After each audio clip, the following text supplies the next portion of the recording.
was able to create I don't think it's called a job, but a series of exposures. Some were, set that were a minute, some that were 3 minutes, and got some results. I let the ASI Air app do the stacking for those. And then just to try to push it ahead, I last night, which wasn't a very good night, I guess, did the other frames, the other exposures for the darks and the flats. I tried bringing those into Deep Sky Stacker, which I've never touched before, and I didn't really get anything. And then I switched to the stacking program that's in the ASI program on the PC and went in and manually drug everything over and kind of let it do its thing. And I got some results. Didn't look real good. Um, and I should also say that I've had zero exposure in my life with any like photo editing programs. I mean I know what Photoshop is, but that's about it. So What that's a quick thumbnail of where I am at. And some of the things I just went over, I sound like maybe I know a little bit about it, but not really. A lot of this is just kind of pushing the buttons and seeing what happens. what temperature were you cooling your camera to? That's a good question. I think the default on that is minus 20 centigrade. Were you able to get down that low? No, I don't think I was. No. So Um, you have to set it so depending on how warm it is out. But probably this time of year, you'd be lucky to be able to get 0 degrees. okay. Um, and if I were you, right now, I wouldn't really worry about darks, especially with that camera, because that camera's pretty quiet. Just collect as many subs as you can. You definitely need to get flats. Uh, Okay. yeah, I wouldn't worry too much about darks. But Okay. collect as much data on one object as you can before you stack it. Okay. Increase the signal to noise ratio. Okay. I don't know That's my where you are. contribution. Somebody else could chime in after this.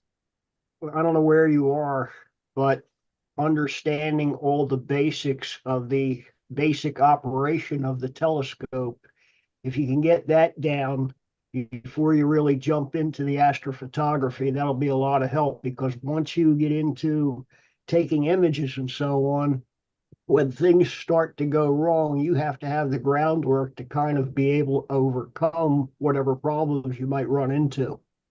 Okay. Oh yeah, you need patience for So, this hobby. polar alignment, all that kind of stuff, you get that all down pat before you proceed to the next steps, because otherwise you're just going to wind up chasing your tail and banging your head against the wall. Okay. Thanks. One thing I didn't hear you say is, are you using any guiding? I'm sorry. What was that? Are you doing any guiding yet? Guiding in terms of the Oh, guide. you said your camera has the guide integrated into it. Okay. Yeah, Yeah, All yeah. right. So, but thanks for asking me that. So, it does have in the ASI Air app. You pick the camera and then you choose the guide scope camera, right? And that was Yeah. the mini that I have, the ASI mini. I don't know which one. I picked that, and then there's some settings for the guide scope camera that I just leave it all the defaults. That's Um, that's fair to do with that setup, to leave it okay, at defaults initially. okay, hey Gary. How you doing, Lou? Very good. Hey, Gary. Hey, everybody. Hey, I mean, Brett, are you taking calibration shots? Lou mentioned darks, but are you doing bias shots or flats? um, so yeah, see, I don't understand what the difference is between flats and biases. Oh, Bias, yeah. Well, I So, mean, so flats the answer to are, your question is no. yeah, and I'm not trying to imply that they're necessary. I'm just asking to kind of gauge like how deep you've dived into pressing the buttons. Okay, Because if you let the ASI Air stack, the ASI Air also has some sort of step by step for taking flats if you allow it to, or darks or things like that. If you allow it auto kind of stack and then auto process. So I was just wondering if you had played with that too. So Gary, what I did do, I'm sorry, it was 2 nights ago. It was the first night that I attempted getting flats and darks. And within the ASI Air, I believe it defaulted to what the settings it wanted to use for both of those in terms of exposure. I think with the flats, it was going to do it dynamically based on what kind of results it got once it was doing some of like maybe the calibration. I don't know. It's beyond me there. Yeah, like And then with bias shots, that's really just to get sort of some baseline information about the sensor itself, and it's shot at the fastest like in other words shortest exposure time.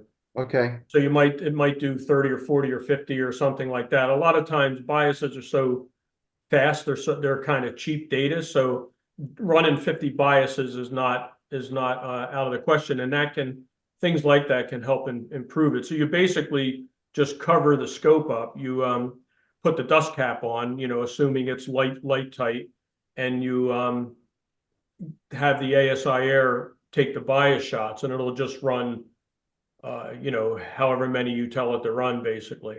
If you're doing it in that auto stacking mode, it'll guide you through it.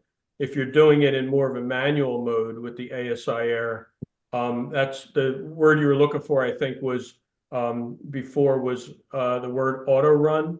So yes, yes, ASI Air has that sort of auto run where you say, what kind of data am I taking? Am I taking light data of the subject itself? Am I taking a dark frame? Am I taking a bias frame, a light frame? And then you say, if it's a light or a dark frame, you tell it how long you want it to expose for, how many exposures. If it's a bias, it automatically says, I need this to be as fast as possible. It looks at the camera, says, how fast can I be? Oh, 1 millisecond. Okay, I'm going to do however many exposures you tell it to do, 50 or so, 1 millisecond each. If you're doing a flat frame is used to calibrate for things like vignetting and irregular light distribution in your optical tube and or basically your light path. So that you do by various ways. Some people use a light panel on the top. You can do sky flats. You can look into that. You can do some research on how to take flats, and they're kind of, from my opinion, sort of the most pain in the butt to take because you need to have an even light source. Well, what's that mean? So you figure that out somehow, and then the ASI Air will determine what's the optimal exposure to put sort of the data histogram in the center of the curve, in the center of the spread, and then it'll run however many you tell it to do. So those are things, again, you don't need to do now to just experiment, but they're things you're going to quickly want to learn how to do as next steps to get better data by calibrating that data before you even stack it. okay. I'm taking as many notes and trying to absorb it what I can, Gary. And my apologies if I ask you some of these questions down the road again. No, that's perfectly okay. And Jan had shared with me the email you sent her about the upcoming outdoor clinic. Yes. Yeah. So and I assume you're still going to that because that's another opportunity to do some hands-on and kind of show you hands-on how to do that. She had asked if I would kind of look you up, if you do happen to go. So it's a pleasure meeting you. And any questions like that, ask them as many times as you want. Because I got to tell you, we even more advanced people in this group, a lot of times you ask the same questions over again because you learn as you go. And sometimes things make more sense later on, and you want a better understanding or whatever reason. Great. Thank you. And yes, I do plan on attend. And Janet did forward to me that you would be there and that she spoke very highly of you. Oh, uh-oh. Uh-oh. I guess slipping her the 50 helped. Yeah. So this I guess is I guess that you get this question a lot, and maybe and this is an open, ongoing discussion that you folks have. So I'm going to my thought is yeah, I certainly agree that I need to have I have to have a good understanding of the telescope and some of the other fundamentals, but I also would like to get my feet wet and keep pushing ahead. So which, if I'm going to choose post-production processing software to try to learn from somebody who's never touched any of those products, Right. what would you recommend? And I don't really care per se about the cost, because that's a minor cost based on what the overall cost of the hobby is. You got 6 This is about months. to get a Makes really sense. interesting topic. Yeah. I thought it probably would be. Why is Tom smiling? I mean, well, I'll let you guys go from there. I think I think the products that you're going to bring up, I've heard and read a little bit about, but that's all I know about them. I guess part of the question is how much do you want your head to hurt digging into this stuff? If you want to start off easy, ASI Studio is free. Okay, and you can do your stacking and stuff in that. As far as post-processing, I forget what the free ones are that are out there, but I use PixInsight at this point. I don't know, it's up in the air. I would spend some time on YouTube checking some things out and seeing what suits your needs the best. Deep Sky Stacker is another free one. Yeah, You said you tried that. I still use that. Yeah, I use Yeah, it from time to time. I've been using Cyril recently. There's some good tutorials on YouTube for that. I like And that's Cyril as free. well. Cyril, Siril. Right. That's free, by the way. That's a free one. And we I have like that. It's a there's pretty there's powerful mix in this package. group. Yeah, there's a mix in this group. So either if you went down the Searle or the PixInsight path, you'd have a lot of coverage in this group because it's kind of split in terms of who does what. Well, that's important. Tool. Yeah, you can't go wrong either way. Yeah. Okay. PixInsight's a paid program and Cyril's an open source free, right? Correct. Yes. And they're both very powerful and they both will get the job done. With the Cyril, with the little I've seen so far, and maybe it's the same with PixInsight. With Cyril, like as I understand, the community writes scripts for that program that you could, some of the stuff that I would have to push through when I started, I could maybe find those scripts to run to help automate some of these processes. Yeah. No? There are free scripts you can get, and they just require you to like put your files in a particular directory. Yeah, They'll get you going for the basic stuff. If you right. want to do anything more advanced, you might have to get your feet wet writing some scripts. Okay. Yeah. I don't know maybe you're a programmer and you like that. I don't know. I'm guessing not though. Yeah, I know one of the the YouTube is helpful, but it also can, you got to take it for what it is. Is that one of the first ones I saw on watched on Serial, he was saying, "Hey, let me show you how easy this is with the script." And that's one of the first things I noticed, is that it just assumes that you have to make sure that you put all those files in this particular location in order for it to work. Yep. It's not like a variable or something you can put in the script and say, "This is where I put them." Right. You can't just click on a menu or anything. Yeah. Okay. But that being said, I use Cyril and I don't use any scripts at all. I mean, I Right. just go through because it's only like, for me, it's about 6 steps from start to finish. And I can get reasonably good results. Very I'm good. not at Gary's level, perhaps, or John's level, but They look good at any level. Your They look pictures are good. great, man. Yeah. And I make this joke. I use Linux a lot. I like to make fun of Windows. And I say this for Linux, but I will also say it for Cyril. Cyril is only free if your time is worth nothing. So if you're it's true of all these free products. Your time's probably going to be your most valuable thing. So pick something that, I don't know, whatever kind of appeals to you. Do There, you there are have, probably half a dozen to choose from. Right. Brett, do you have, what's your technical background like? Like, what was your profession and things like that? I own an IT consulting company. Um, Okay, but no experience with any of this type of software, with other software, of course. And many years ago, I did coding. So, but that was quite a while ago. Now I'm pretty much managing a staff of technicians that we mostly take care of network infrastructure. We're a managed service provider, all services for small, mid-sized businesses. We do some fair amount of government work, local government. Um, but that's my background. Yeah. okay. So you do have, you know, Yeah. you don't shy away from technical stuff, obviously. No. So, Yeah. I mean, from my perspective, starting with Photoshop years ago and poking around over the years with paid programs, free programs. I've never used Cero, so I have to put that out there right from the beginning. And you mentioned that cost of the software is a small hit compared to the rest of the cost of the equipment and hobby.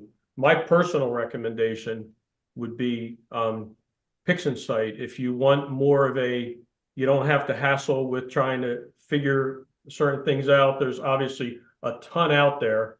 You're not writing scripts, obviously you can, and people do, but the tools that are in there are extremely polished, extremely well thought out, and it's as a person who has an engineering background, has used a lot of software, done a bunch of stuff in my career and in my life, it's one of the best written and straightforward to use in terms of the sort of paradigm that they use that the software is based on.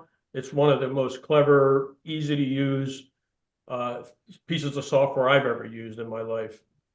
So I have a very high recommendation for something like that. If it's not, if cost isn't an issue, it's still going to take time. It's a deep learning curve on all this stuff. So I'm not trying to make it sound like you buy, you spend however many euros it is now, and you get PixInsight, and your life's perfect. There's a lot of learning curve, but it's slick, it's repeatable, it's well maintained, well tested, and a huge user base. So there's a lot of feedback, a lot of forums, a lot of information. If you're looking something up, it's real easy to find out exactly how to do something, and maybe even see a couple different approaches for how to get to the same end result. So, and I'm not saying anything negative about Searle. I think it's looks great, and it's something that I don't have experience with, but PixInsight I do, and it's from me highly recommended. So, Like Well, sounds I'll like give, 300 euros. Yeah, I second that. well, I'm going to give myself as an example. I've been doing more image acquisition than processing, but I started off using Max and DL for a good number of years, and tried to make a recipe that I could follow because of time constraints. I didn't have time to keep doing it and kind of have it be second nature.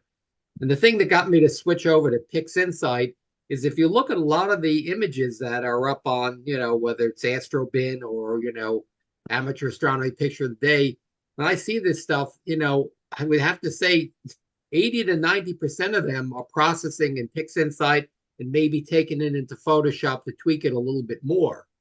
So I figured, well, that's the good recommendation. And I found, I don't know if anybody else has seen this series of videos. It's about 5 of them. I thought it was very appropriate for me. It's called PixInsight for Dummies. But the guy who narrates it, it's something like Peter Zanker or something like that. I think he's excellent. He really is a very logical approach for, someone who's just starting with it. And I think if you just watch his 5 videos and you go through his steps, because he does actually give you recipes to follow. I think you can, take your data, throw it into the program, and wind up coming up with something that's pretty decent. Thank you. Yeah, as far as PixInsight goes, there's a lot of YouTube tutorials. Some, for example, one guy that's really good at it, his name is Adam Block. He's very, very detailed, but he's just one of many. The one thing with YouTube, though, you want to filter out who you're looking. I mean, not everybody tells you the best way to do things. You don't want to start off with bad habits. And we can guide you with workflow. Exactly. I had put out a document a long time ago. I wouldn't even look at that anymore because it's severely outdated. But we could certainly guide you through a very simplified workflow, things like that. If you need, you know, a little more if you would like a little hand holding along the way. So Gary, Yeah, hi Steve. for all of us, could you update that document you did about a year?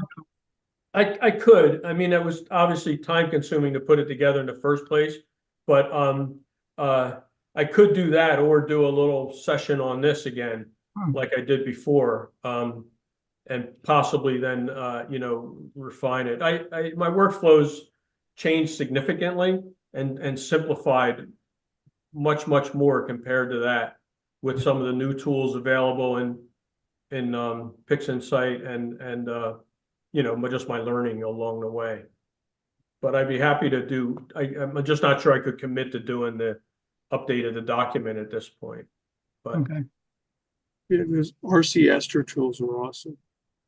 yeah, and that made a huge difference. But even using the easy, you know, the sort of easy suite, that is available again now for free. So even if you didn't want to you know, spend for some plugin kind of things, some plugin scripts that are aftermarket that are not cheap. There's, you know, that's like it's like going to a menu, like a Chinese menu. What do I need for noise reduction? What do I need for deconvolution? I mean, right now I'm totally hooked on blur exterminator and but from a noise extermination, even though I use noise exterminator, you know, using the Easy Suite gave, if I look at my images before with both of those, that gave really good results and it was free. Okay, I got a quick question. I'm not familiar with the Easy Suite. Is that part of PixInsight or is it a separate type of thing?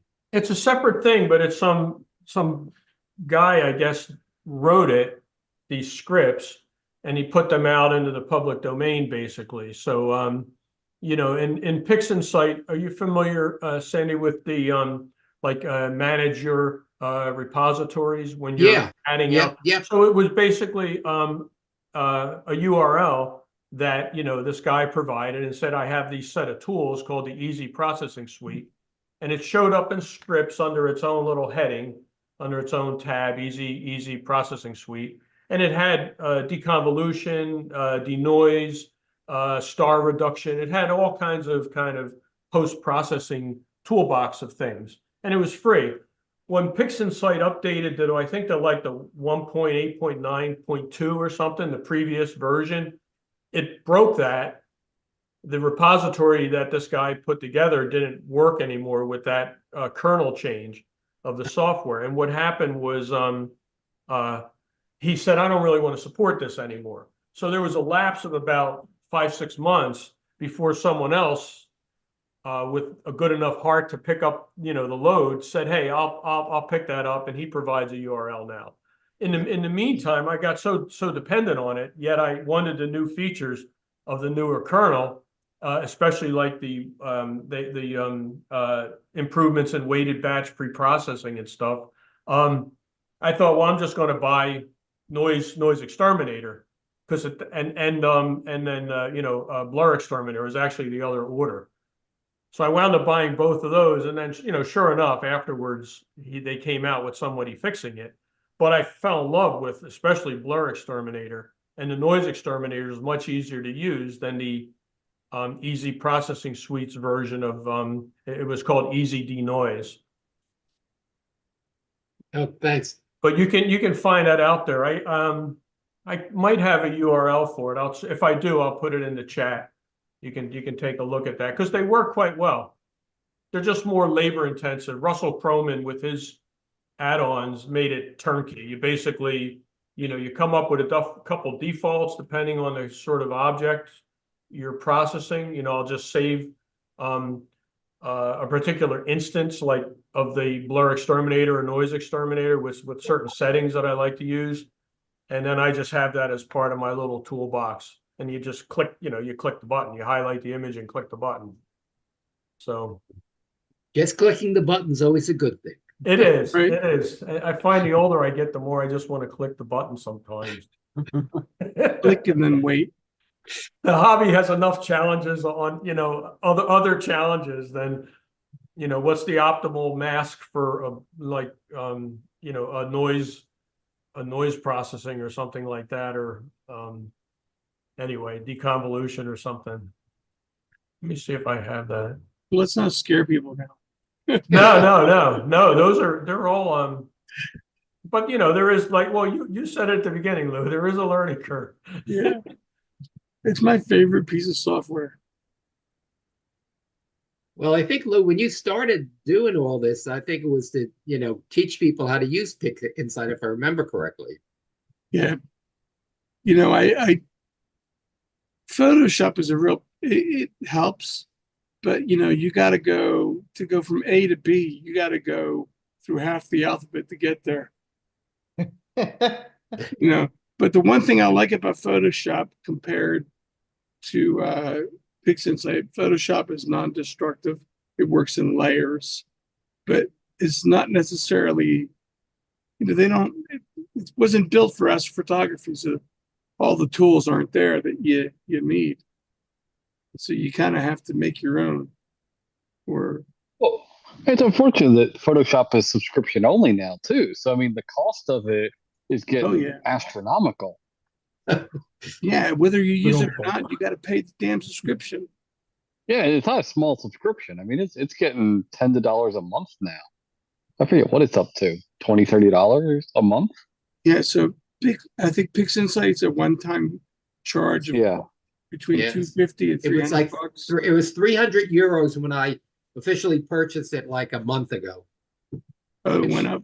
Came to I was trying to be cheap and kept watching how the euro to dollar are off. Right. And I go, what am I doing this for? Let's save $10. Hey, let me ask another question to you guys, because I've heard on some of these videos, like the one I was watching, the dummies one for dummies like me.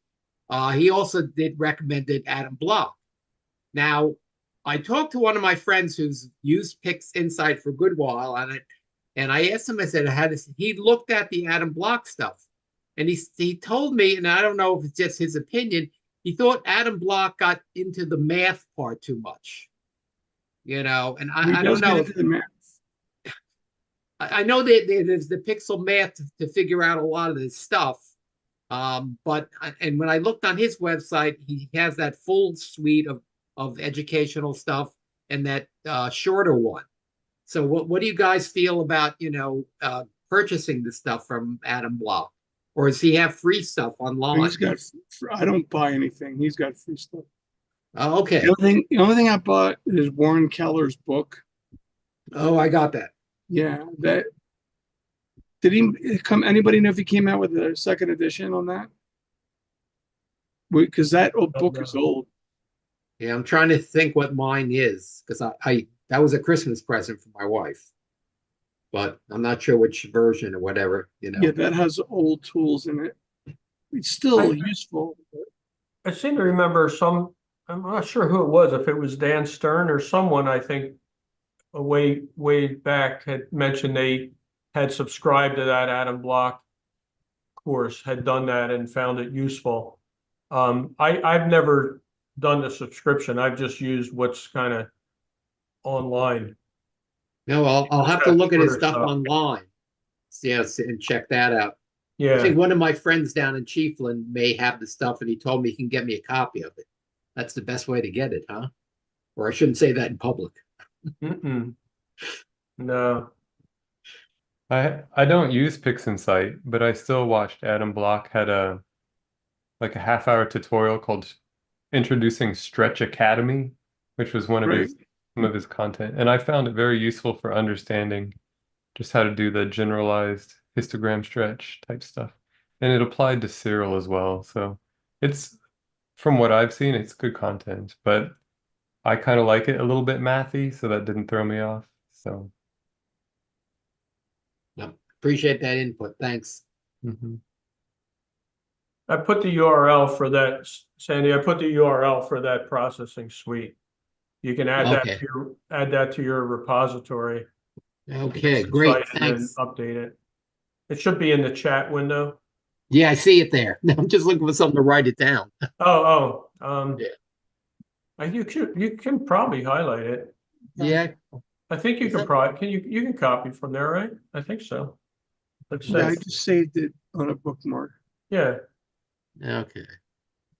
Okay. Yeah. Yeah. I'm able to yeah, highlight. you can highlight and grab it from there. Just gonna. Yeah, it tells you exactly how to do this. Great. Step by step. Scary. I'm sorry, Lou, say again. Thanks. I've been meaning to install this again. Oh, you're welcome. Yeah, it worked quite well. I used it for my beginning phases with it. Like the first probably year I had PixInsight. And again, what was this called, Gary? Easy, like the letter E, letter Z, like Edward Okay. Zebra processing suite. Yeah, the noise reduction tool is really powerful. I remember the trickiest part was making the mask. But he shows you how to do that. Yeah, even with the deconvolution, making the mask for that. One thing I really liked about it for deconvolution that I kind of wish Blur Exterminator had.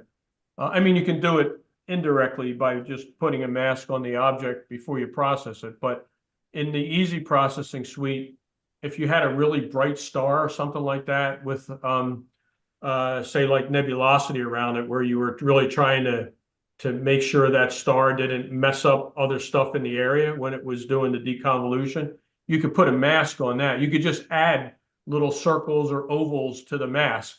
So it built the basic mask, and then you just kind of walked around it, panned around the image and looked for really bright areas that you knew were going to cause trouble. And then you just put a little oval blob on it or a little circular blob on it. And it really got rid of a lot of potential for artifact in that, and after that process was done. I kind of miss that with Blur Exterminator. Because if you did it with Blur Exterminator, you don't know what mask they're using. Whereas with the Easy Suite, you knew exactly what mask it was because it generated the mask and made it a layer that you could look at and play with. Now, would it hurt to, like, say, run the Blur Exterminator, and then if you still see something, then run the Easy Suite? You could do separate deconvolution because the Easy Suite deconvolution seems to have more of an effect on like the structure of the nebulosity, things like that. The biggest thing I see in the Blur Exterminator is just how well it handles the stars. It just does an amazing job with looking at like that, the point spread function of the stars, and then kind of saying, this is what a star is supposed to look like based on the database of what stars are. And then it knows what the atmosphere is doing. And it says, okay, I'm going to fix this. I'm going to sprinkle some magic dust on it and make it go away. I mean, it really is it's quite amazing. Well, you have a great example of the picture that you posted in just recently in the group's IO chat. Scorpius? Yeah, what is it, M16, M17 in the Milky Way? Oh, Yeah. It's full of stars, nice and rich. Normally that would look like shit, but that looks fantastic. Yeah, I was amazed. I think Stan Williams had asked, how many stars. He was saying how many stars were in that image, and I said, yeah. I said I was amazed when I did the star count. I think it was over 100,000. Well, I actually reran it after I sent that email because I was curious. And I reran the plate solve, and at the beginning, partway through the script, it tells you how many stars it's identified. And in that M8, M20, you know, and sort of that surrounding area, that little mosaic, there were 166,000 stars that identified. It handled them all fantastic. 166,000. It just, and I actually ran it a couple times because I thought, no, this can't be right. In fact, I have an image I can show you guys if you want later on. That night I had about 20 minutes to kill when I was up at Cherry Springs to really try to just image during like after astronomical twilight ended. So I thought, oh, let me just swing over to like to something like M11, like some little cluster that's in the star cloud itself, right? This little open cluster sitting in a star cloud. And I only got 12 minutes worth of data. And I was amazed. 12 minutes at Cherry Springs. I took 12 1-minute. I actually took 15 1-minute subs, but I had a guiding problem on 2 of them for some reason that I'm not sure. So I just threw them out. So it's like impressive. And when you look at the stars, I have to go back and do a star count on that. There's got to be like 500,000 stars in this image, and it's a smaller field of view. Now you have to show us, Gary. Come on. No, hold on. And keep it. I mean, it's not to make apologies for it because I think it's kind of cool, but it is only 12 minutes worth of data. Let me see. Hold on. It's amazing is how clean these cameras are nowadays. Remember how noisy my DSLR used to be. Here we go.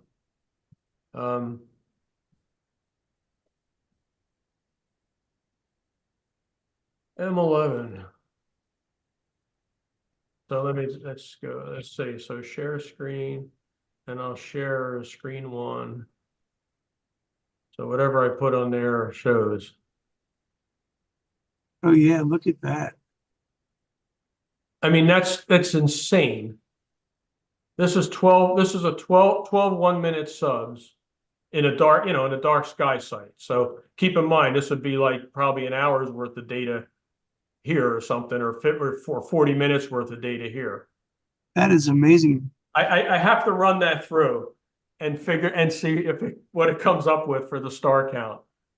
Because like in like just something like that, it's just insane how many, and I don't even know how many of those, I mean, there might be some, obviously some galaxies interspersed in there, like stuff like this. But isn't that wild? Yeah. And for comparison, this is the one. For comparison, this is the one with the 166,000 that you were talking about. Now this is an hour and a half's worth of data, which probably here would be like 6 hours worth of data or something. That's so rich. But you look at that, and even as a reality check, I actually made a little square and I just kind of like roughly counted, and you get to 100 like really fast. Anyway. Wow. So did you ever try something like that here from your backyard? I've done it at Frank's.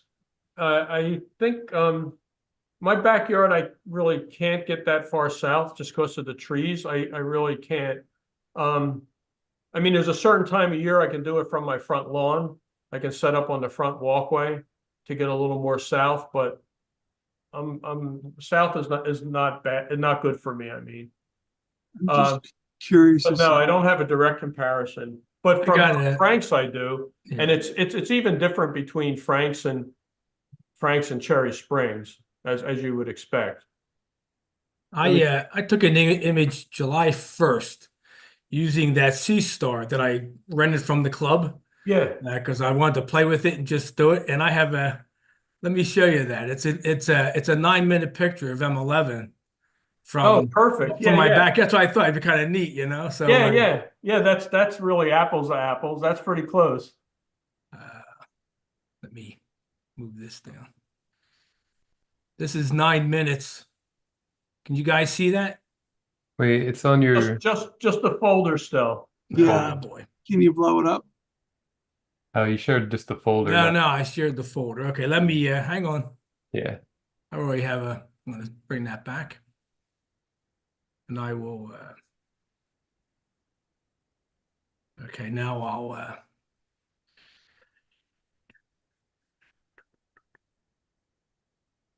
How's that? There it is. There you go. That's for the Sea Star in 9 minutes from Bortle 7. Yeah, so it's comparable. Look at that. I mean, it has a lot of stars. It's amazing that part of the Milky Way. Right. You know, in a small scope, I mean, they call this the wild goose or wild A duck. wild Yeah, duck. wild duck. And Wild duck cluster. in a small scope, it actually looks kind of like that. But as you get bigger scopes, it kind of just gets into this, you know, a little more irregular shape. But that's a pretty cool thing for somebody in their backyard with a sea star, and just boom. Now this is a process file. I took the fits from the sea star, run it through Serial and color calibrate it and that kind of thing. But it's not bad for I think it's great. 9 minutes It's amazing. That's of from your just yard? throwing See a the tripod dark type of dust thing. lanes? Is that from your yard, Tom? Yeah, it's my backyard. Yeah, that's so. You look at the difference in the darkness of Cherry Springs compared to Oh, geez. compared to here. It's and that came out really, really good. Yeah, it's they do a good job with that sea star, I actually. can't believe, the Sea Star is $425 now. 449. Or Drop 50 449. bucks. Yeah. I just looked it up on High Point Scientific. It went down to 420 something, 424. I'm not So sure. here's the, Can you believe I'm that? surprised they're dropping the price unless there's going to be a brand new Rev coming out soon. You know, it's been out for Probably. what, a couple years, maybe a year and a half, year. So maybe they're going Yeah, to come out with a different chip, or I think they're due. I think they're due for a sensor upgrade in that. yeah, that's what I'm thinking, because the 462 isn't really pushed anymore. The 662 is its replacement, but it's basically the same chip. It has a deeper well, but everything else, the characteristics are almost identical. Same sensor, same pixel size, same exact noise, you know, stuff. Actually the 62 is a little bit noisier. Has the same quantum efficiency. I would like to see something like the 585 or something in there. Yeah, get a little That bit, yeah. sensor. I think they just came out with a cooled version of that. Mhm. They did, and it's not that expensive. I mean, it's less than 1,000, right? It's like 800 or something. Yeah, something like that. And it's on sale, I think, that was $100 off recent. So I'm not sure if it was 900 and now it's 800, or if it was 800 and now it's 700. This That was Steve, that's part of the sale. Yeah, part of the ZW. There's a whole mess of stuff on sale. do you have that 585, Steve? The cooled one? This the Ogma version. Yeah, what is the Ogma? I think it's forget. the cooled 585 chip. I think that's what's in the Ogma. Yeah, yeah. You're getting good stuff from it.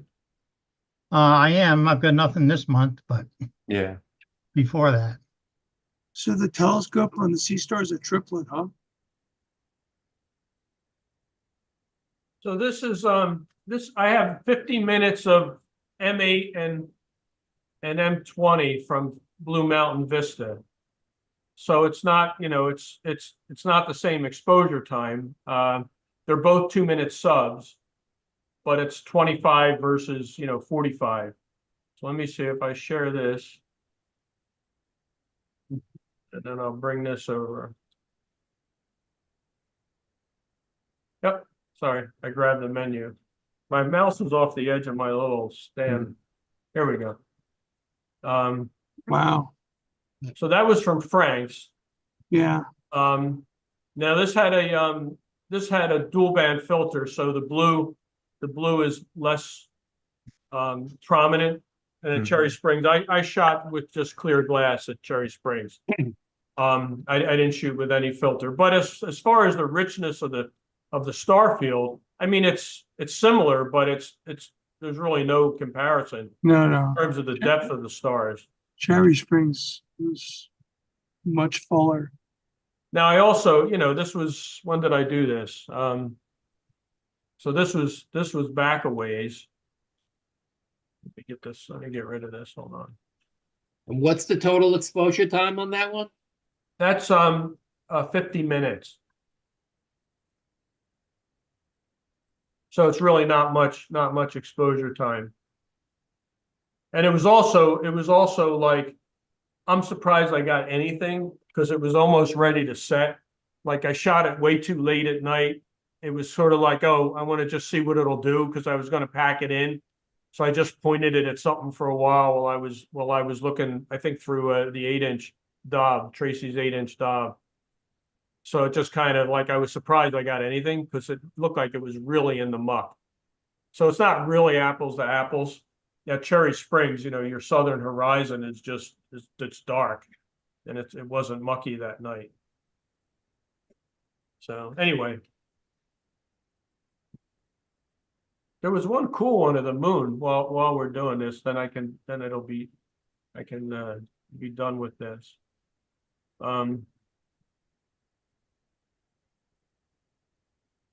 This I That's just nice. I was actually taking flats, and the moon I looked for it the night before, but it was like 1% the night before, and it was just too bright. It was really clear and it was too bright to catch it. But on this, I actually aborted the flats and I swung the telescope over before it went into the trees. I just happened to get a couple shots. But if you look, I don't know if you can see it on your screen, but if you look real close, I there's can see actually the earth shine. contrast between Yeah. there and there. Yeah, yeah, A you can tiny see bit it. of, this was a fairly bright setting. Let me put it like that. This is, I think, a little less than 4%. Let's see if I have the original. Hold on one second. I might have one from my cell phone that I just shot. Get out of the way.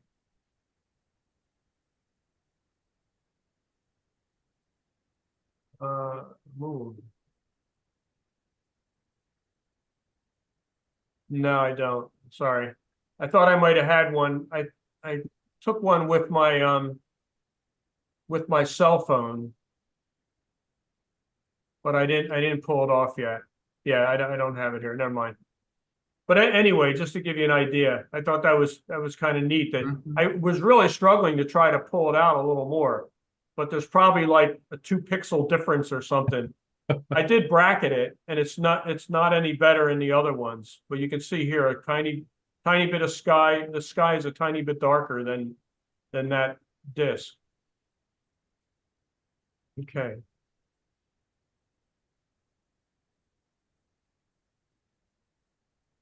I have some sea star kind of my lessons learned sort of thing, that I would just kind of just curiosities about the pluses and minuses type of thing.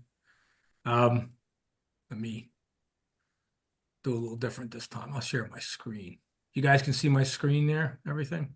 Uh-huh. Your folder. Yeah. You see the picture now? Yep. Yeah. Now, this is interesting because the sea star, if you're doing deep sky, this is only a 3-minute exposure from Valley Forge of the Trifid, only 3 minutes. But on the phone is the image on the left. Now, they have a My Works file where they save the fits, but they also save a JPEG. And the JPEG on the My Works has a lot more contrast and color saturation than the one you see on your phone that's saved. Huh. Which was a curiosity. I'm not sure why that is, but that was something I was surprised with. A little bit of processing on that. Yeah, because it should be the same thing. I mean, it's just sending it to the phone, but the anyway, that was one thing. Is there Tom, is there any setting on your phone for like some phones have like it'll remove the blue, to make it a little less harsh to look at, or some kind of a tone. I don't have any well, I guess on the phone it would have like yeah, right, the blue reductions for just nighttime vision and that kind of thing, so it doesn't mess up your eyes as much. They kind of reduce it. But this is actually this is the JPEG that was sent to the phone. I just mailed it out. So now but see, it has the C star stamp. So this came direct from the C star, just stored on my phone. I just mailed it to myself to the computer, and it's the two different images. So it's not a screen capture, it's like the actual file. It's the actual file. I sent the Yeah. JPEG back. Yeah, JPEGs so are they the make same that- name and everything. But this has the little stamp. Yeah, that was a curiosity. Yeah, maybe they're applying some mapping to it, Yeah, I don't know. some But it's actually color or- smoother too, a little bit. It's a little less noisy. Yeah, But anyway, that was a curiosity. it is something. I found on the moon and the sun, you cannot do much image processing. In fact, you can't use like Registax at all because it'll just destroy it pretty much. Or if you do, you got to go really, really light. Like I'm talking moving the wavelets less than a factor of 10. It goes from 0 to 100. All the values that you have set have to be less than 10, preferably around 6 or 7, because the resolution really is fairly low. It's about 2.5, or I think it's 2.5 or 2.6 arc seconds per pixel, the image scale. Now this is an image. This is a direct JPEG right off the phone. Just put it here, and that's what you would get. So the average person just gets a JPEG, doesn't do any processing that you get. Now I actually put it on 2x zoom, which just really all that does is a region of interest crop. There's no zooming physically on the lens. It's your region of interest gets smaller. But I did 2 of those and just pasted them together to see, because maybe I was hoping to get a little faster frame rate, maybe. And then I ran it through just Lightroom, I think, to kind of fool with it a little bit. And there's a little more contrast, but not a lot of difference, So it really, the difference between an image process. Now on the moon, I could do a shade better as far as sharpening the image, but it's relatively subtle. But it is a great. I mean, this picture on the left is what you see. So it's a great educational tool because you can see the sunspots as they rotate and they change shape and stuff. So for schools and stuff, it'd be fantastic, I think, because they could take daily images and have cool stuff. Oh, here's the moon here. And you can see this is the one on the left here is the JPEG direct from C Star, and this is I could sharpen it a little bit, probably mainly just really brightened it a bit, but it's a hair sharper, not a lot. But you can't get it better. you can't get it super sharp, So and of course planets, it's it's good for Jupiter's moons maybe, but you can with the FITS file you can do some things. This is 15 minutes. Wow. This is the JPEG right out of the C Star. Brought in the serial. I color calibrated. You get a bit more out of it. Are you stacking or just taking the final fits? No, this is the final FITS. Okay. Because that's all. Now the C Star does allow you to save RAWs. I haven't tried that yet. But typically, if I'm doing even imaging with the 8-inch, I'm using SharpCap to capture it. Live stack. I'm saving all the rolls, but I usually just work with the final FITS if I don't have any satellite trails. Yeah. Which is rare because you almost always have to go back and yank out the rolls that have that and then clean it up a bit and then restack. But this is this is a curiosity, John. You'll like this one. This is the Splinter Galaxy, and it's funny because Dick Steinberg printed this the following morning. He shot the same night that I did, and this is right out of the C Star. This image here, all I did, I took the JPEG there, ran it through John's Uber Smooth program, and that's it. And look at the difference. Nice. That's all I did. Run through John. There's no Lightroom, no nothing. There's no serial. It's just a JPEG it worked on, but it really cleaned it up quite a bit. That's so cool. Yeah, The base model is trained to help remove some JPEG artifacts. Yeah, I mean, it really, I mean, look at the noise. Look at the noise is gone. I mean, and Noise look at looks that much better. that dark little line there is pretty cool. The dark lane, you know.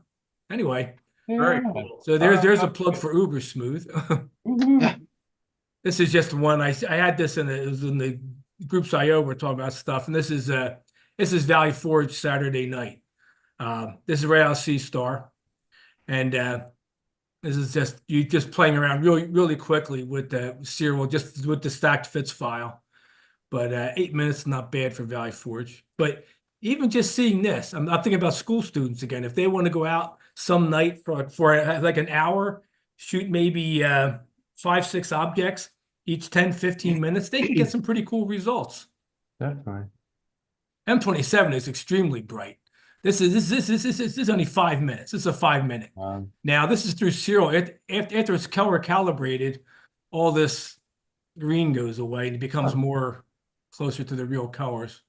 Because it does have a when you pick a nebula, the Sea Star will automatically put it's a dual band filter. It's not dual narrow band, it's dual band. It's very similar to my visual UHC filter, actually. In fact, it might even be a visual UHC, what it looks like, because it's about a 500 angstrom wide area in the blue, maybe a 300 angstrom wide area in the red. Anyway, that's a curiosity, and you saw M11. I think that's it. But anyway, that's kind of my adventures in Sea Star. But it's, as far as Moon and Sun, it's good for educational purposes. It's fun to make gifs with, as far as like showing the sun rotating. You have to crop the image down before you align them and everything to make them really, so the image covers your screen, because it's a pretty small image. But You're for pretty good dark at that, sky, though. all those shots were taken from Bortle 7, except the one was Bortle 6 at Valley Forge. Valley Forge is like a dark sky site compared to my house. But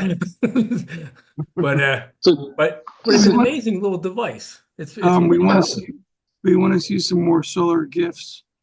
It's been a while since you posted. I got involved with this Sea Star project because I wanted to borrow it, because I'm trying to talk this teacher, who's a physics astronomy teacher at a high school, to buy one. I was kind of doing some work with him during the year, and he went out and bought a lot of gear, but most of it's not that good. His cameras are not good. He has a nice lunt, but the one he bought was actually malfunctioning. It would not tune. And that's the reason he contacted the club, because he couldn't get it to work. And I went out there and I fiddled with it, couldn't get it to work. I brought it home, fiddled with it, talked to the guys at Lunt so I could move the stop on there to put a little more pressure on the Enthalon to get a little more. But I moved it as far as I dare without worrying about cracking the Enthalon. It didn't correct it. So we sent it back. Took 3.5 months to get back from the school. That's the way Lunt is.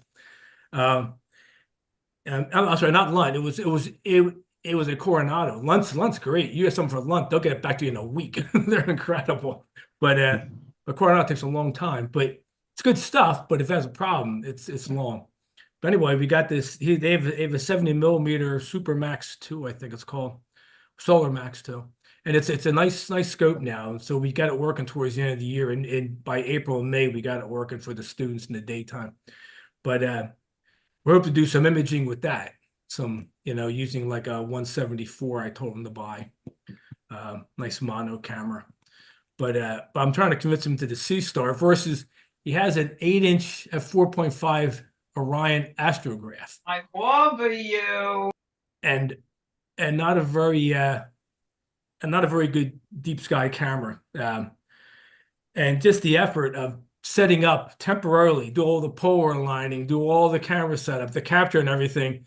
And these kids, you only have them for like an hour to an hour and a half for a night. That's it. You're not going to get anything. Whereas a Sea Star, if I have an hour and a half, they can get 6 images and come back and be happy with it. And then if they want to learn processing, they can fool with the FITS file and bring it back up and get even more out of it, for relatively low pain. So anyway, that was the reason I wanted to play with it. Plus, I was curious 'cause I know Scott's got one and Ken's got one. Everybody's got one, so I wanted to see That's great. what everybody's So seeing. Tom, I actually have an hour of M51 on the Sea Star. If you want to see that. Yeah, bring that up. That's Yeah. It's pretty good because Uh, mine's only 15 minutes. I mean, it looks similar to yours. Like it doesn't look actually much different. I didn't do any processing on it. It's just the Sea Star directly. Can you give him So access, Lou? I got a message about Zoom Oh. was trying to like kick me out and I can't click anything. Who needs access, Scott? Yeah. yeah, me. John, are you running Zoom on Linux again? It's not me. So I am, but that's Give me a it's on second, Arch Scott. Linux, just to be clear. No, Zoom's complaining. I think because Lou and I are both on the Wait a minute. It won't let me give you. Hold on. one program, Brett, that didn't come up. When I first get an image, I'll open a freeware program called Graxpert, and that's a good program. And basically, I just do three things with it really quickly. I just crop the image, which is no big deal, but then I run a gradient remover, and it does a good job. It uses AI, gets rid of the gradient, and now it's got a noise reduction element to it. And so it's just click, click, click. Takes roughly a minute, and I save that file, and that's the file that I would bring in the serial program, and then I do my star removal and stuff like that, and I do my color calibration and my generalized stretching. Save it all. When I'm all done, I bring it through John's program. John has written a little package called Uber Smooth, which is like a blur exterminator kind of a thing too. It sharpens and it's good for there's a couple of different scripts you basically run. He's written in it's this Linux world again, but he does have a link if you go back into like the old DOS days and you run command, you can go in there and set the directory and run this string, which I just cut and pasted in and just change the file names. And it's like, presto changeo, and that really smooths out a lot of the noise, especially if you don't take long exposures. I call myself an EAA guy, although I'm going down this rabbit hole now. I'm taking exposures as long as an hour, which is really long for me. I was I impressed. typically was shooting like 10 minutes max, But Slippery slope, Tom, slippery yeah, I slope. know. But even after like in my backyard in an hour is not exactly a whole boatload of data. So you're going to get noise and it looks sparky, But I run it through John's program, it just smooths that right out. And it looks like I've shot a lot longer than I actually did. So he covers for a lot of my sins. That's awesome. You should be able to share now, Scott. all right. Let me just see how to do this. There we go. John, you Yeah, can't make so people co-host. Oh, and that's straight out of that's just a JPEG. That's just saved on Okay, the yeah. Well, the iPad. FITS That's file that would 61 really minutes. be something because it would smooth the background right out, and you're getting a lot more color at 1 hour on your JPEG than I got in 15 minutes in my JPEG. Yeah. It's definitely Yeah. noticeable. Yeah, I don't have a computer right now, so I can't do any post processing. That's my current excuse. You see a little of the field rotation, but it doesn't matter on that. Yeah, you have a work laptop that just got. Oh, don't go down that path. And then there's 108.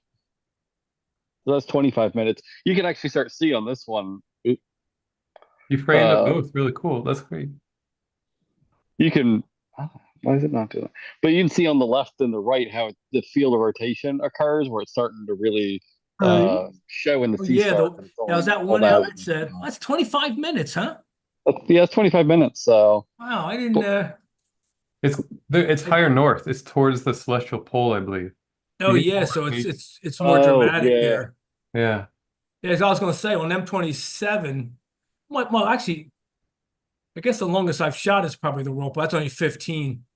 I did shoot further south. I did shoot the Eagle Nebula with the Sea Star for 25 minutes, and I really didn't notice any issues. This is M30, M31 with a tree in the right corner.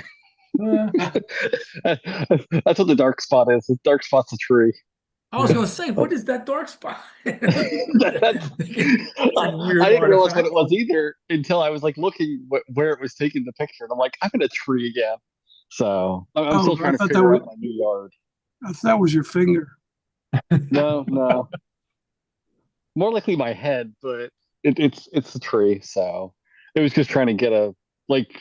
It's only 4 minutes with it, so it's kind of just to see what it would do. So Very all right. That's a capable little toy. It's more than a toy. It seems pretty good. Yeah. Yeah, and as Tom said, oh, I got one more I want to show. I'll tell you, it's And really this one, it's really nice just to go and make a decision. I'm just going to go outside for like 2 minutes. I'll set it up, and you go back inside. About 20 minutes later, pick something else.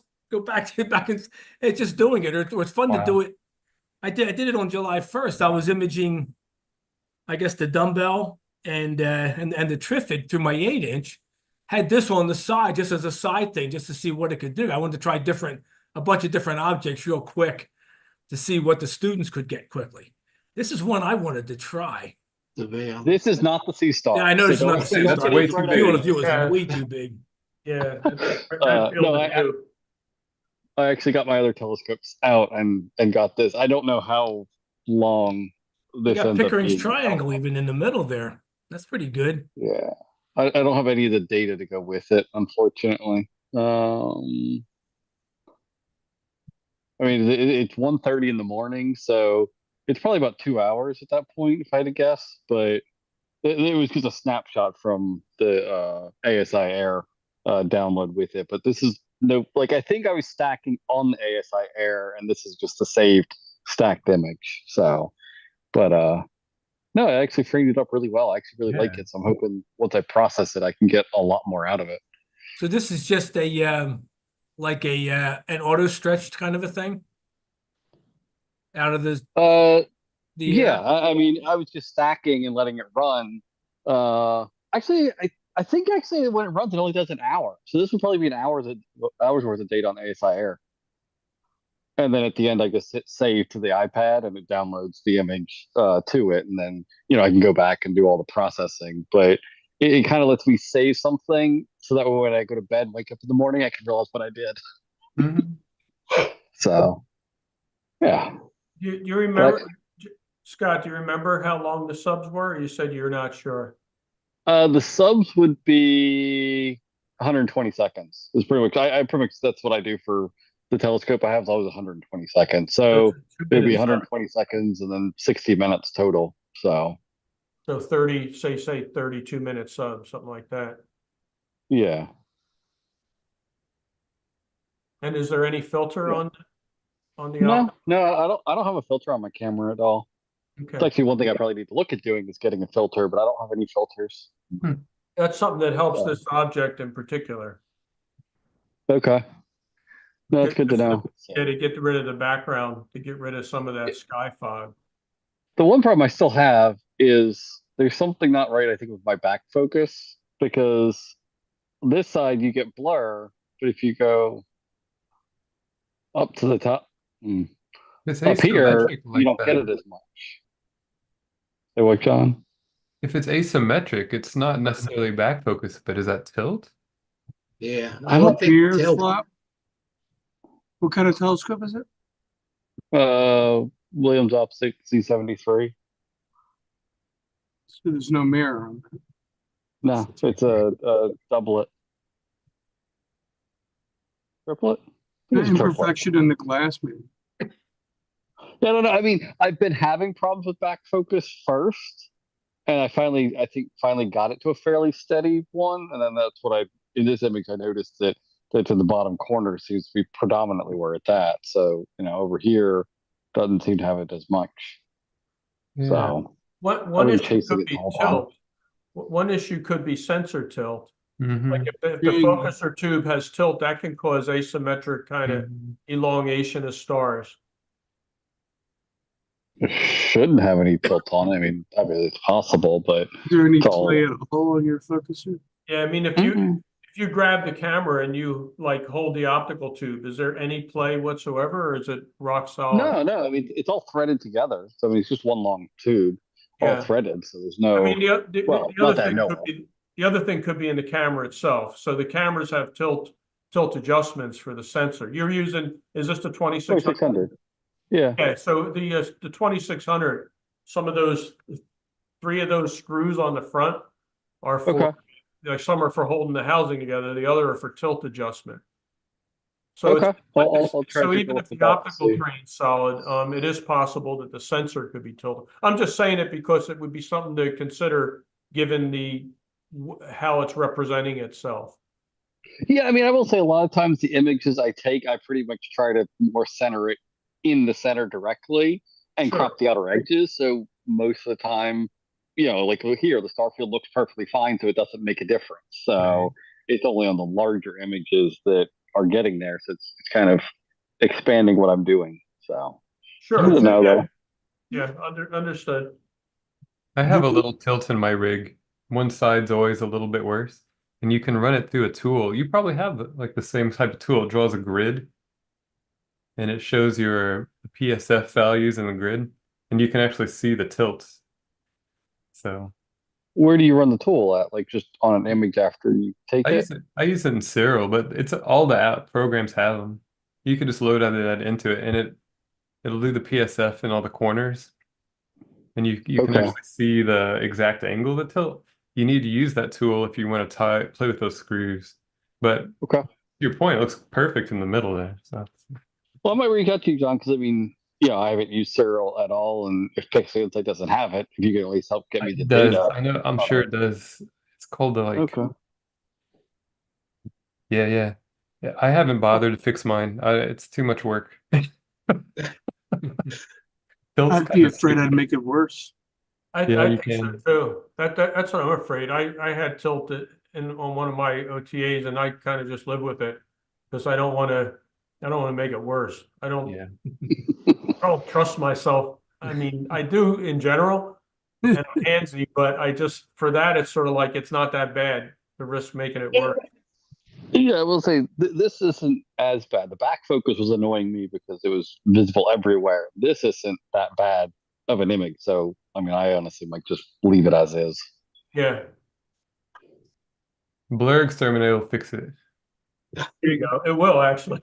I think it will. Gary. I think AI is ruining this hobby. I love it. Yeah, I think what it does is it just goes and it downloads, some of the Gaia data and it just substitutes the star field. That's so bad. I'm joking, but yeah, That's one of these years. It's probably not too far from the truth. We should start GT Astro and do that. Start making Yeah. money. Yeah, It's amazing how far this hobby has come since I started. Just in the last 5 years. Yeah. I was trying to see if I had a Veil Nebula from my house, Scott, since we're not that far apart from one another, just as a comparison, but I don't. The only one I have processed is from Blue Mountain. So my house, I have my neighbor behind me has spotlights, and so I actually have my telescope set up in the shadow of a tree. So I have like one little spot that I could set up in. So it's kind of funny and terrible. Impressive.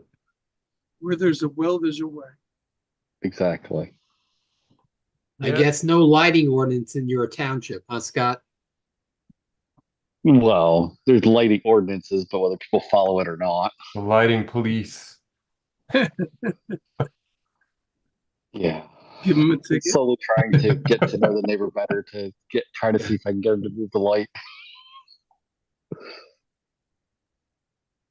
I found that daytime image from my cell phone of the moon. If you guys want to just see that, to see what that Yeah, let's take a look. looked like. This was shot, a minute or two after I did the telescope shot. Mhm. Or actually, I'm sorry, it was right before I did the telescope because I was afraid it was going to go behind the trees. So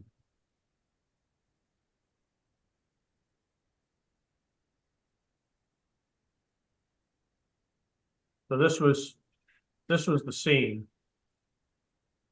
Oh, That's just shot with my phone. So it was when I decided to abort taking the flat frames and just swing the telescope over to this, before it went into the trees. That's what it looked like. nice. And then this again is the close up through the telescope. Oh, is there? Yeah, let me move this. Come on, stop it. Why doesn't it want to? There we go. There it is. Yeah. So the fact that there was any earth shine to me was like, because you couldn't really see it with your eye. You sort of could, but it's that the analogy to having averted imagination, that kind of a thing. I did actually want to show just one quick thing on that M8, M20 image Hmm. that I think is really cool. Is this the three-dimensionality of that, of really M20 in that Hmm. context. Was that from Cherry Springs, Gary? This is Cherry Springs. This is an hour and a half worth of data, and it's not overly processed. I could certainly run some of their multi transform tools and stuff to pull out more of the structure in here and darken up those dust lanes. But I tend to leave it the way it is because I like seeing sort of the subtle shift of those colors. It more reminds me of what you'd see visually. You don't see real hard contrast when you're looking at things visually. You see subtle, shade differences and sort of gradations. But anyway, I just thought that was kind of neat. I spent some time just kind of staring at that because it really looks like those dust lanes are sitting on the top of like a ball, like Yeah. a ball. It's beautiful. Hello. Do you have this on Astrobin? I do. I do have it on Astrobin. Yeah, so you can zoom in on Astrobin and zoom around. The same thing with M8. I didn't overdo it. In fact, even the stars, if you go into like PixInsight and you look at the pixel values, the only saturation is kind of like right in the center. Hmm. These are actually have a little bit of a gradient to it. So I tried to be really careful to not totally blow them out. I mean, they are super bright. And the And no reason why filter. I'm sorry, say again? No filter, right? No filter, no. Yeah, the blues are amazing. Yeah, and that's what I thought too. The blues really come out more without the filter and having, not having that sky glow. Mm-hmm. It's even in the dark, you look at sort of the dark nebulosity, there's a couple areas where it almost goes to black, like in here. Some of those dark lanes, you can still see a little bit of detail in them, even if you zoom in. See, there's a little bit of structure in that. Yeah. So if you bring your black point up too high, you'll get rid of all those details. So I really tried to make sure nothing was clipped on both ends, but obviously the bright stars are going to clip a little bit, or else, I mean, something like that. How do you avoid the very center of that clipping, right? Yeah. But that's why I kind of shot this field, because I've looked at M8 visually many times, and you tend to focus right there because that's even in like a wide field refractor, a small refractor, your field of view might be like maybe 1.5 degrees or something like that. So you're really still looking at that central part, and this draws you in visually, the dust lanes and that real bright core. But I've never really ventured. I've looked in that area with my refractor, just sweeping around. But something like this is what caught my eye when I was looking at the Sky Safari, because I thought, what the heck's going on there?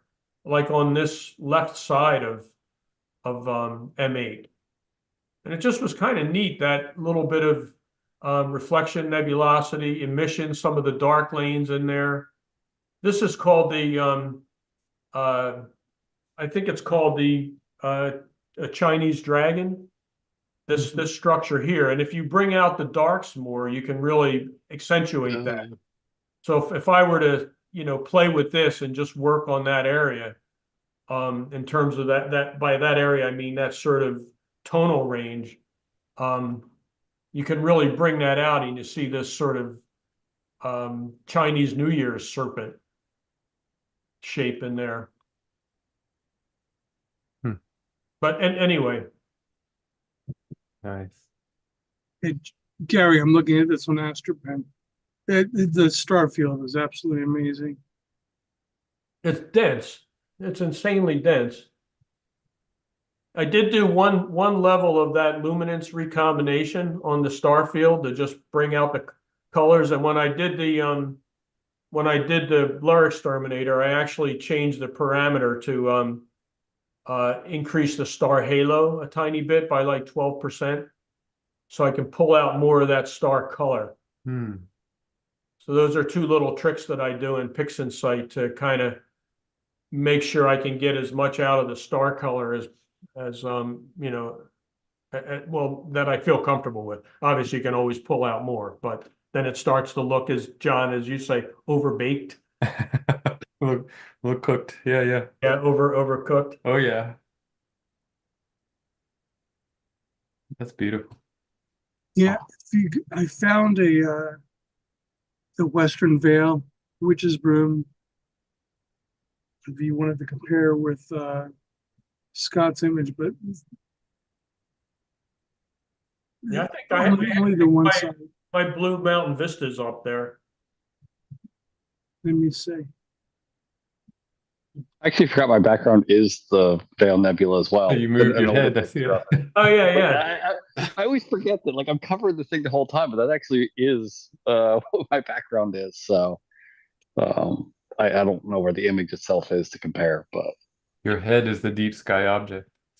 oh gosh, no. I have to look. I actually have data from my house.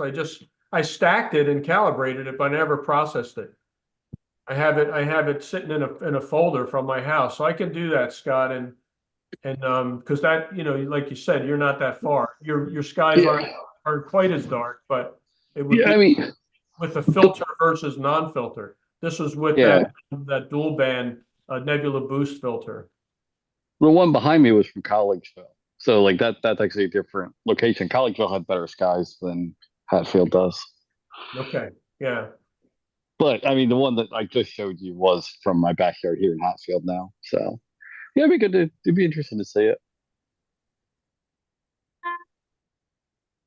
Gary, how many of these images are from Cherry Springs on Astropen? Just the last three.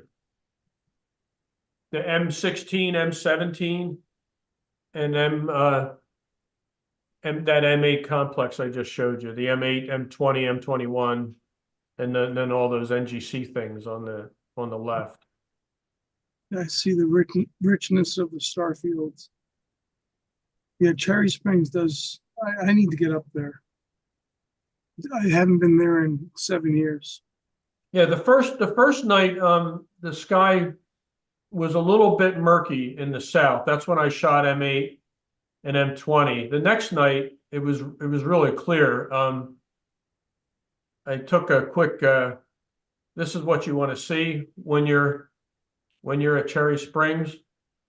It's what you rarely see, but what you want to see. That was a little pan right around sunset. I'm always afraid to go that far because it's so unpredictable. Oh yeah. We kind of played it by ear. We were coming home from a camping trip up near Erie, and this was the. I assume these pictures are coming up when I'm dragging them over. So this is the. It actually, the highest I read was 21.45. Really? I didn't get my phone out in enough time to catch it. I'd expect it to be darker than that up there. It usually is. It usually is, but it was a really clear night in the Milky Way. I mean, it's kind of hard to point somewhere where there isn't the Milky Way that when it's after midnight this time of year, because the Milky Way is kind of like coming almost right down. So I pointed it a little bit to the right of it, but it's still picking up a lot of light from the stars, I think. Right. If it was winter, if it was the winter sky, I think it would be a different situation. Plus, again, it's summer, so you have more moisture in the air. But that night was particularly cool. It got down to what did it get down to? It got down to like 49 degrees or something that night up there. Wow. Yeah. So Gary, what's your average SQM measurement in your backyard? My backyard is all over the place, but it's probably 19.2, 19.4, something like that. It's usually in that range. I sometimes I can get close to 20, but or really low, but that's unusual. It's more in the 19s. Yeah, I've been seeing 17, 18. I don't From get it. from your house, Steve? Yes. Yeah, so that's almost what? That's two magnitudes, right? So that's significant. I'm wondering if it's my neighbor with his spotlights. Does that affect it much? Sure, it's not helping. It certainly can. It can cause that local sky glow, like from the moisture that's close to you. If those lights are kind of the particles of moisture and stuff are picking up that light. Can you hide behind like a wall or something like that, or? Well, unfortunately it's the only spot that I don't have interference from all other areas. So I'm thinking about putting maybe a 4-foot fence up just to kind of block that angle from his spotlights to the telescope. Yeah. I was putting a tarp up for a while, but the wind comes along and blows that all over the place. Oh yeah. So If you temporarily held something up, like for like a 5-minute or 10-minute exposure or something, you could maybe see if you could see a difference. in the measurement, you mean? Yeah, like just as a test, even a poster board or something. That's a good idea. Yeah. You get a shotgun. I, Pick out a I'm, flight. I'm surprised how little light it takes to mess things up. I was at Frank's one time, and I just wanted to take a quick shot of the Ring Nebula, and I had my SCT, my 9¼ inch SCT, and I made this really kind of homemade junky dew shield for it that had black flocking inside, but the very edge of it still had like this almost like that silver lined packing foam, like the packing bubbles. It's a form of insulation you can buy. Anyway, there was a tiny lip at the top that was showing. I mean, it was probably a 32nd of an inch of the silver was showing, and Jupiter was not too far from M57 at that point, and it ruined all the images. It put this arc. Once I stretched them, I couldn't really see it much unstretched, but once I stretched them, it made this huge arc just from the reflection of a tiny bit of light from Jupiter, which had to be 15 degrees away. I mean, it wasn't like right next to it or something. And it must have caught that little lip, and it ruined all the images. So that to me was like a real eye-opener for how little light it takes when you're taking a couple minute exposure, how little light it takes to ruin it from stray light. Oof. I think it'd be a worthwhile experiment to see if if blocking his light helps. No, that gives me an idea to kind of walk around the whole area with just doing what you're saying and take a lot of different measurements and just see what's going on. Yeah.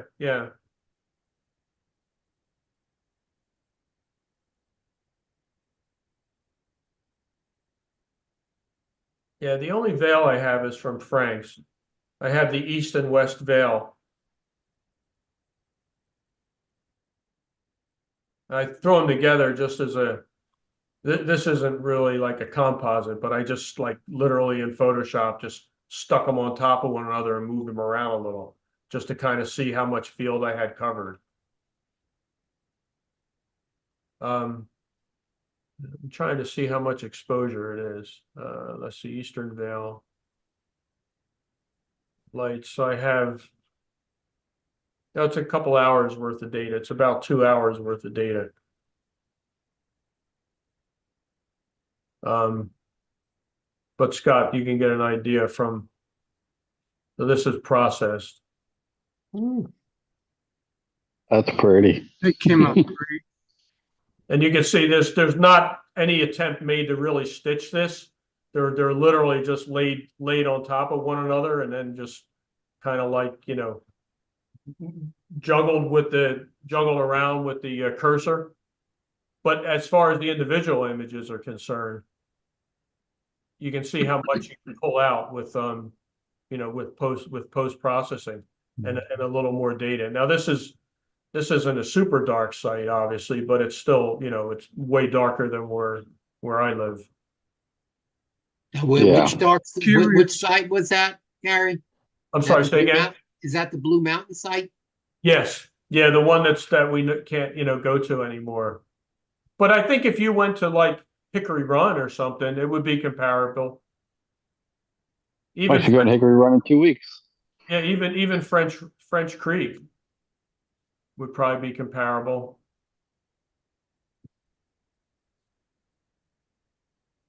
Curious what the difference would be at Cherry Springs. Probably see a much richer star field. I know. I'm anxious to get back up there while Cygnus is still up to try to do that because I've never really gotten good dark sky data. The Veil is one of my favorite objects. The first time I observed at Cherry Springs, this guy John Barrett had this 24-inch Dob set up next to me. It was the 1999. It was the first Black Forest Star Party. So Barry Johnson and I were up there, I think, from the club. We might have been the only two members from the club. There may have been one other. He was very generous with his eyepiece, and he had some O3 filters, 2-inch O3 filters with this 24-inch Dob. So we climbed up to the top of the ladder, and I tell you, I had a hard time climbing down. It was first time I had ever seen something like that, and it blew my mind to just like push it around and like follow all those wispy things and all that structure. So it's always been one of my favorites, and it's something that I've hardly ever photographed. I think I've done it twice, and but I'd love to get good data before it goes away for the year. That reminds me, Gary, about, geez, now probably close to 20 years ago. Sky was a lot darker. I was up at Stellafane, and somebody brought a 36-inch telescope to the top of the hill.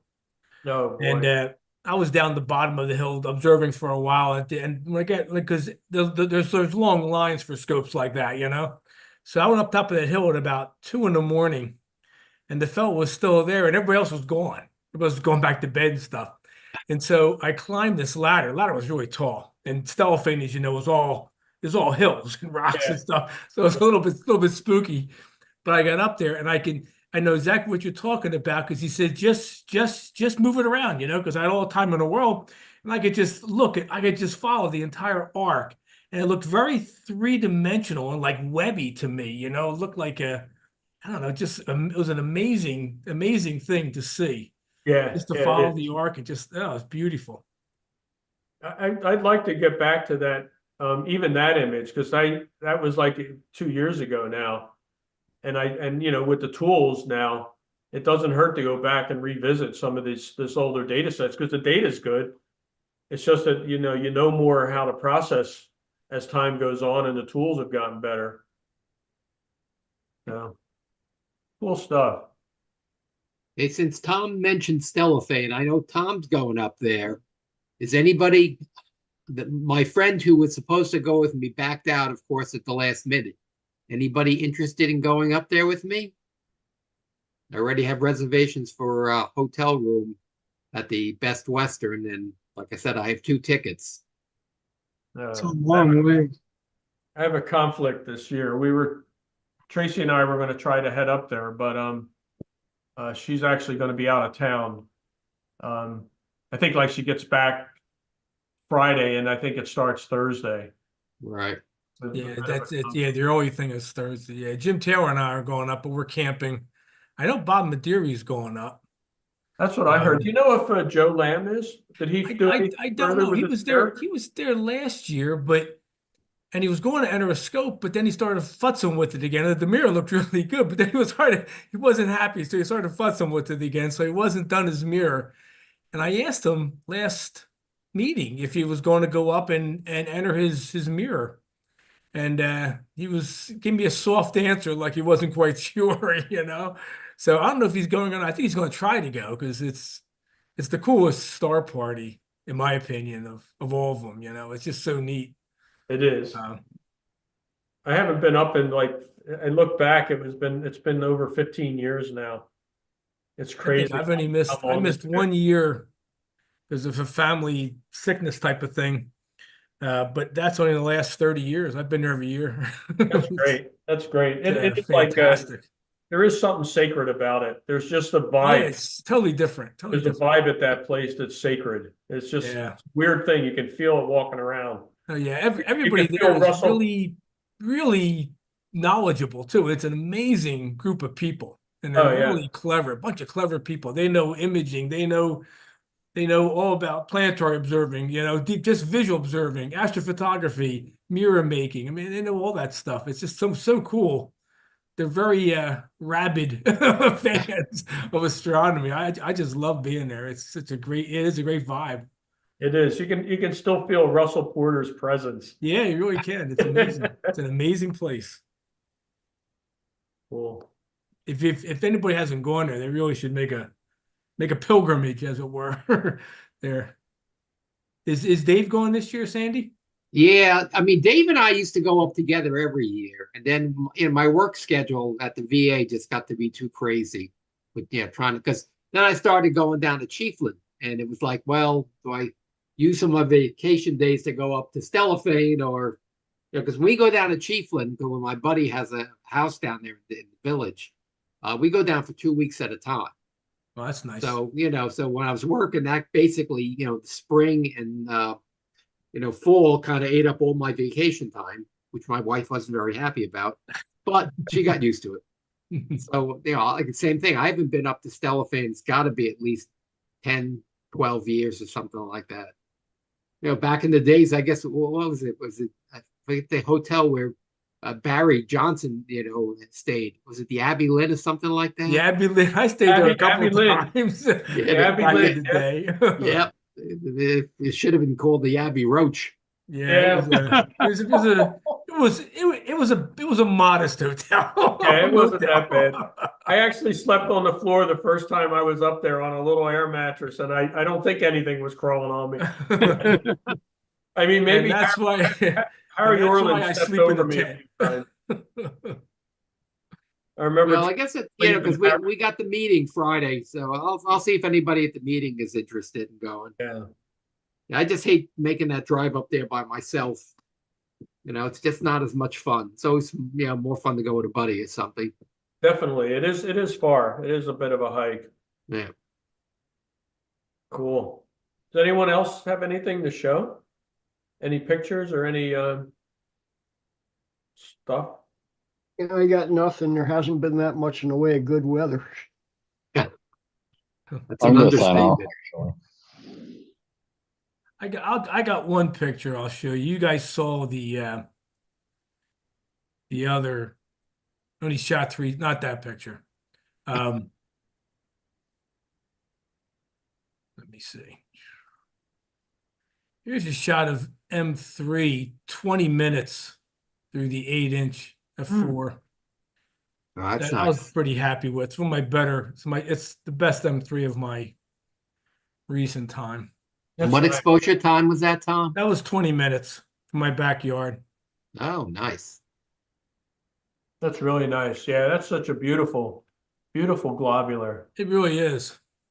It's That's one thing. If you're doing visual, boy, the globs through a like a 10-inch or even an 8-inch or larger at a site like Cherry Springs are just so cool because Yeah. they look like they're supposed to in the photograph. Exactly. Yeah, Yeah, exactly. yeah. That's really beautiful. Thanks.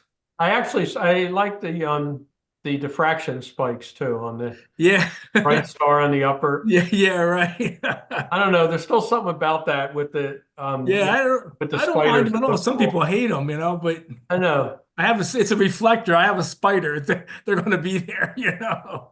Yeah, they don't bother But me. yeah, this But the mirror is better than it was when I first made. I made it long, long time ago, when I was a kid, and it wasn't great. And I polished in a hurry, and it was never really polished out properly. But I was heading to an eclipse, and I said that's good enough, and I just got it luminized and kept it that way for 40 years. And then during the pandemic, I said, you know what? Now that I'm retired, I'm going to redo. I redid my 6 and 8-inch mirrors, refigured them, So and Tom, they're a little better. when you were that young, where did you get your mirrors illuminized? I got them at a place called Denton Vacuum, yeah, which over in is the Jersey. equipment actually that Jeff, what's his name, down there with Jeff Decker with Majestic Coatings, actually owns the old Denton Vacuum from their lab when they upgraded.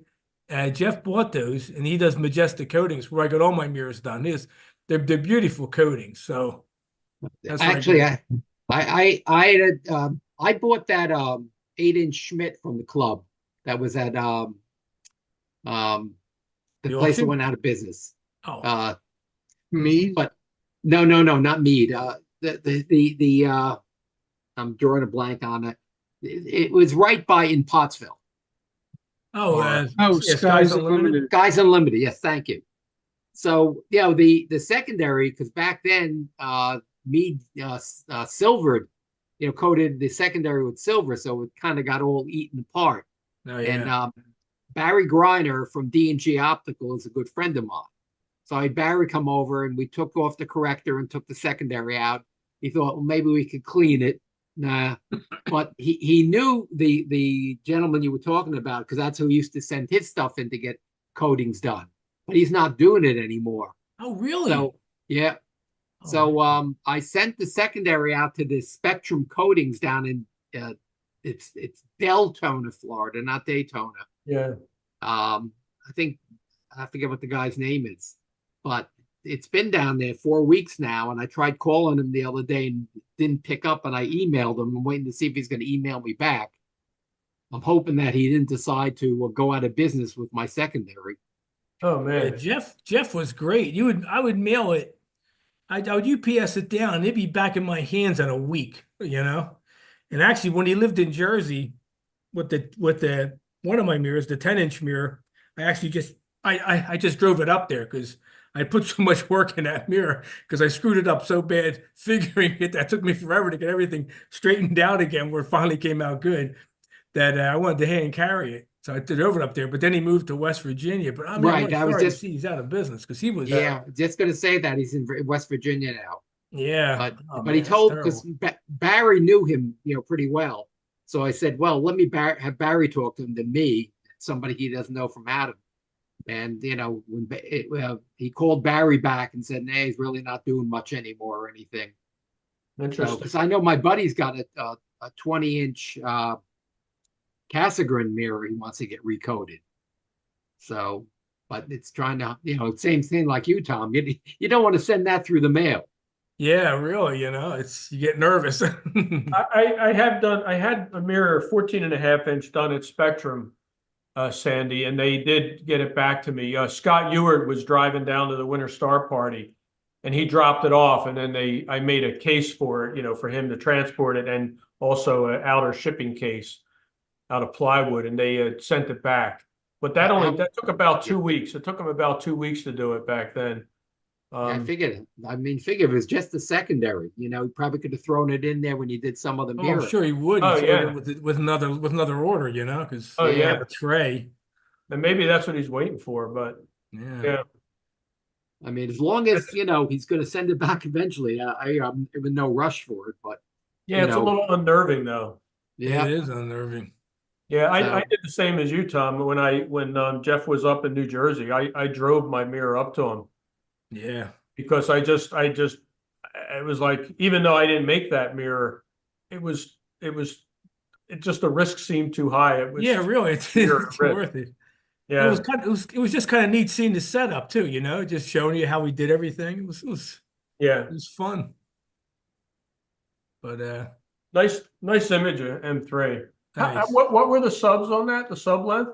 These were these were Because it 3 looks like they're seconds. short. 3 seconds. Count them, baby. Woo! 3 seconds. I'm trying to read it. It looks like 403. 403 frames. Yeah, okay. Extreme You know, EA. Second pair. I only shot 10-second subs usually from my backyard. It's so bright. But then when John put that coma cluster that was 3-second subs, I said, damn, that looks pretty good. I'm gonna try 3 seconds and see what happens. What bad actually- influence. Okay, Tom. Actually, this shot was this is also 3-second subs. The You have a Triffitt. filter on there too. That's what blew my mind. Yeah, Wow. it's a UHC filter. Now it's a visual filter, but it's a dual band, wide dual band. It's kind of like Yeah. the C stars, and that's M27, also 3-second Ah. subs. You can proudly keep your EAA crown, Tom. Hours of 3 seconds. This one is 1,510 frames. I love it. Now, think see, Scott- I'm not using the large chip you guys are using. Mine's just a planetary camera. It's a non-cooled planetary camera. They're small. It only has this is actually my larger chip. It's the same size pretty much as the 174. It's like 11 by 7 millimeters, which allows me. I don't do any flats because I don't have any vignetting. My sensor is small enough. There's no vignetting. I'm really super anal about always when I open that camera up, it is always pointing down, not even sideways, always pointing down. So I have no dust. This camera is almost 2 years old, and I have no dust motes at all on there yet. I mean, so if I do that, I can avoid doing the flats, Yeah. which I don't like doing. Yeah, All I do is darks. I just do darks. that's great. And even at 3 seconds, you don't even need those. I mean, they don't hurt, but Yeah. that's short. Well, I do it because the 482, this camera I use, has the most wicked amp glow. You wouldn't believe it. So even watching it from an EAA, just an enjoyment standpoint, if I wasn't going to do it with the image, I'll just look at it. It destroys about a third of the frame. So if you stretch it, I almost sent it back when I got it because I wasn't taking flats at all with the 174. I was doing mono. And I said, okay, let me do some flats. And the flats worked out really well. So I said, okay, I'm going to keep this camera. So it has a pretty good sized pixel. It's like a 5.8 micron pixel. Yeah, that's nice. That's a nice size for faster scopes. Yeah, that's so I prefer that. So you're getting pretty good resolution, spatial resolution. Are you like below one arc per pixel? I think I'm 0.75. Yeah, that's pretty small. Yeah. Yeah, that's one thing. That's the thing with the C Star. You're at like 2.5 or so. Yeah. And the funny thing is, everybody thinks like in the Dwarf has a large field of view, but the C Star does not. The chip it uses is that 462, the little planetary chip. Is only like 5 something by 3 something, I think, on the side. It's a small chip, so its field of view is 1.3 degrees by 0.74 degrees. I'm sorry, minutes. So it's 1.3 degrees in length, but it's only 3/4 of a degree in width. So it's not a big field of view in the C Star, but so you don't get the Dwarf has like a 2-degree field or something, I think. Anyway, Yeah. but I also see one of the things that saves this grace again. I'm going to put another plug in here. You can see there's a little tag up here that says, I'll drag this down. It says clean at the end. Oh, okay. And I leave it on there. And I have them all that way. So I know if I process it through John's Uber Smooth I was program. thinking I can tell by the pixels. Yeah. Ah, But I love that little program. I'm so glad it's working. I, Yeah, it I works great. I've tried improving it a little bit, but honestly, it's terrible. AI, you can get so far with the models. It's using something called a UNet, which they actually use for medical imaging. But to do better, you have to have a really good data set. And I don't really feel like it's nice to go on Astrobin and just download people's pictures and train on them without permission. So Yeah. I've been using NASA photos, which are open and stuff like that. But just the amount of I don't have the constant I can sit there and program and let the computer work, but my gosh, it's a lot of manual labor to label all the photos and like create, to be able to Oh, do you keep say, running solar tests. stuff, Yeah. nebulosities, It's the it's different pretty types of subtle too, objects. probably, really very tedious to look at it to see, okay, this is better, this part isn't though, it's Yeah, I spent a lot on it, but we'll see. uh-oh. Maybe I can, maybe I'll up it. Random PSA, if anyone's building a new PC, don't get an Intel 13 or 14th generation chip. I have my new rig has the fastest Intel chip out there, the 14900K. After a few months, they ship them kind of overclocked and they cook themselves. And yeah, anyone that has to take care of these things. I had to go into the BIOS, do a firmware update, and nerf it. You have to go in and turn down all the thermals, all the stuff. I'm still having seg faults. Oh Stuff's still boy. crashing. It's overheating. I wish I would have just got the AMD. AMD, dude.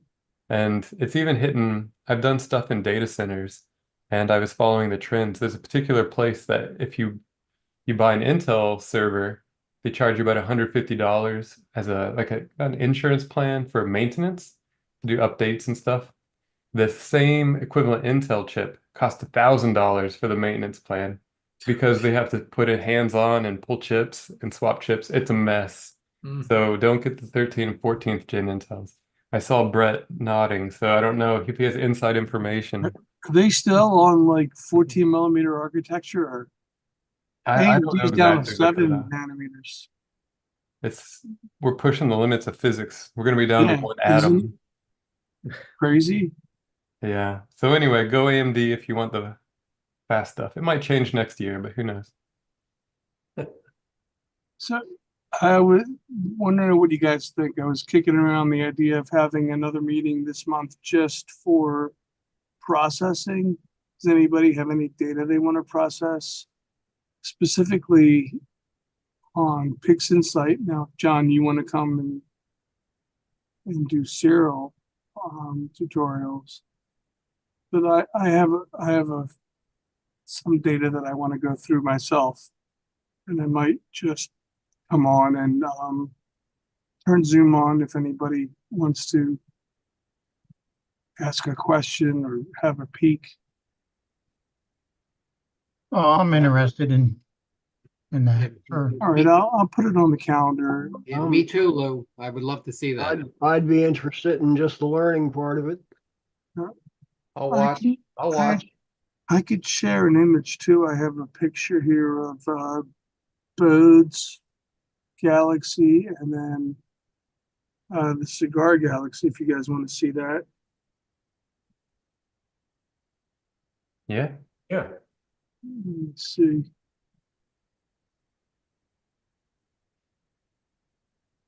Can you see my screen? There it is. Your browsing. Yeah, it's my browser. Can you see that? Yep. Yep, Yeah. 81 loads. nice. Yeah, that's Bode's. I don't know why it Nicely came done. out so yellow, but I kind of like it. A lot of nice detail in there, Lou. So much detail. Yeah, A lot of good H2 regions. that's what the 2600. That's what you could expect there, Brett, with that camera. Okay. That's 5 hours worth of data. And then I got another one here somewhere. Here's the cigar galaxy. No, this didn't come out so good. Because there's a lot of IFN in this area, and it's so hard to process this when you're zoomed in tightly. But I mean, I definitely got some detail in the galaxy, Yeah, it's cool. but the background is really a lot more noisier than I like it. I got to go back and reprocess this. You got the jets a little bit. Yeah. And it came out. I don't know if it's noisy though, or just, kind of just a bit modeled, which is It's really the reality of that part of the sky.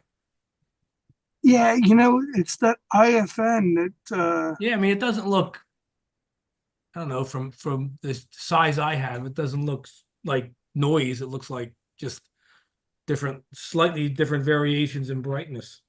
How long is that exposure though? they're both 5 hours. 5? Yeah, That's nice. You got a lot of nice detail in the core. Mm-hmm. here's M13. They came out. Nice there. Do you have any filters on it? What are you using filter wise? No filters at all. No. This was my DSLR camera for the M13, but these other two was the 2600.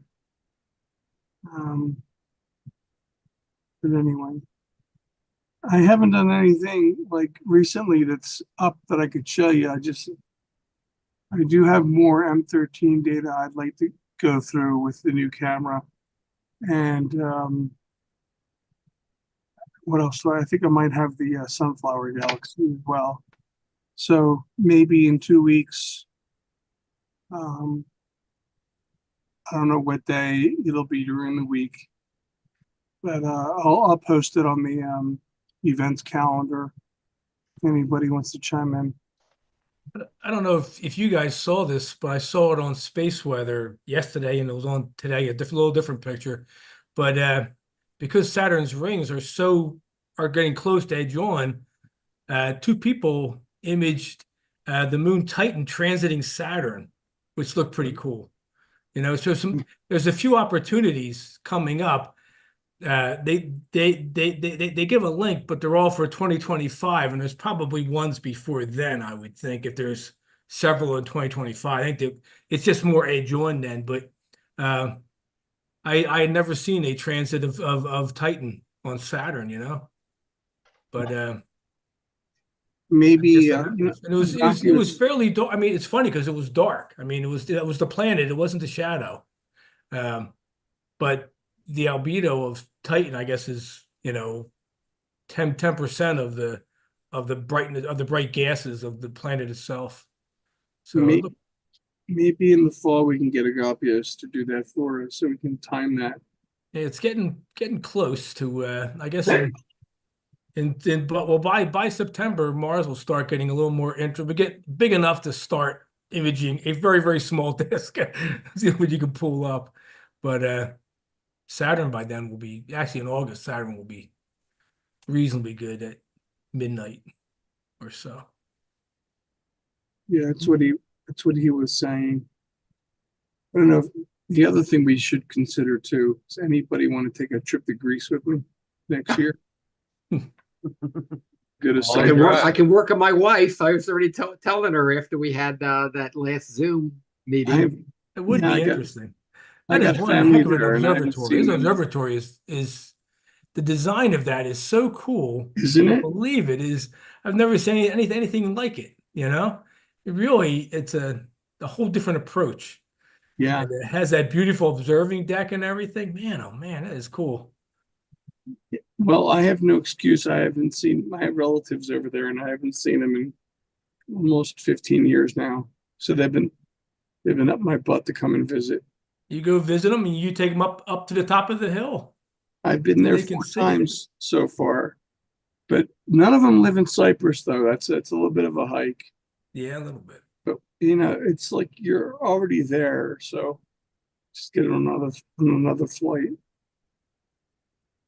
That video got posted, right, Lou? I haven't looked at it yet. Yeah, One I couldn't make it when you did the tour thing. Yeah. yeah, it was posted. That's on the YouTube channel. I'll have to check it. Where do you see that, Gary? You won't believe it. It's a whole different look to it. I It mean, looks like a Nothing you've spaceship. seen before. yeah, I think I just saw the still. You had a still. Yeah. Yeah, But it's beautiful inside too. I mean, there's a lot of clever little things built into it. It's very nice. yeah, it was, what is it? Marble and wood. Yeah, a lot of They wood stuff. They spent a lot of money on that. Beautiful. Nice to have a big budget. Yeah. Yeah, right. And it's always true, isn't it? Business, personal, whatever. It gets It blurry sounds like, sometimes. The lines get blurry. sounds like the perfect place to go on vacation. Sounds like you should do it, Lou. I got it. My relatives are up my butt. So next summer. It's not the cheapest trip because you really can't go for 1 week. You got to go for at least 2 because jet lag is going to take you a couple of days, and so you got to make sure you can get that much time off of work. And then the plane tickets are like $1,500. What is work, Lou? Huh? What is work that you talk of? What is that? Gotta pay the bills. I forgot. I think it's in the category of a distant memory. Yeah, really. Very. Yeah. Sorry, Lou. Sorry. Yeah, sorry, you got to pay the bills, Yeah. And Okay, the guys, I'm other- gonna get rolling, I think. Okay. Yeah, me too. Good But, seeing you guys. I'll be seeing there Friday everybody. this time. So. Okay. And I'll see a Yeah, couple of thank you you at all. least Friday night. Yep, I'll be there. I'm not Okay. sure. if But I'll I- be there Friday. Thanks for coming, Brett. Thank you. Brett, Eric. thanks Thank for you joining all us. so Welcome, much. Brett. Thank you very much. I Welcome. appreciate it. Thank Yeah, you. perfect. We'll see You you guys take care. All right, guys. Good night, Lou. See ya. Night.